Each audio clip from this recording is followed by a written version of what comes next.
Kamol opa, omar rostmi opa? Nimalar qilyapsiz opa? Damazni nech pul qilib berasiz endi? Hammasi arzon bo'lib ketdi. Boshlang'ich to'lov 15% dan ham qilib beryapmiz. Ana bo'lmasa. Yillik foizi 599 dan ham qilib beryapman. Gap yo'q, opa, mashina konkretniy, po faktu. Nech pul qilib berasiz? Bosh to'lov qancha, oyma qancha, necha oy muddatga? Boshlang'ich to'lov 37 milliondan olib chiqib kelishadi. Oyiga 2 million 700 dan 3 yilga bir dona pasport evaziga 12 ta viloyatga qilib beryapman.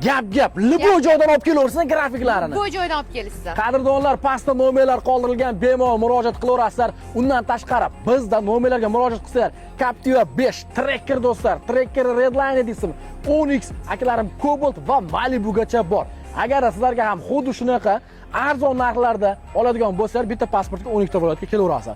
Undan tashqari trade-in xizmati ham bor. 2010-yildan boshlab undan tepasidagi Matizmi, Nexia'mi, Spark'mi olib kelsanglar, akalar, naqd pul berib olib qolamiz. O'rtadagi razницасini kredit qilgan holatda yoki naqd pul to'lagan holatda yangi pachka mashinani minib ketaverasiz. To'g'rimi opa? To'ppa-to'g'ri. Telefon qilar, pastda nomerlar qoldirilgan bitta pasportga 12 ta viloyatga kelaverasizlar akalar.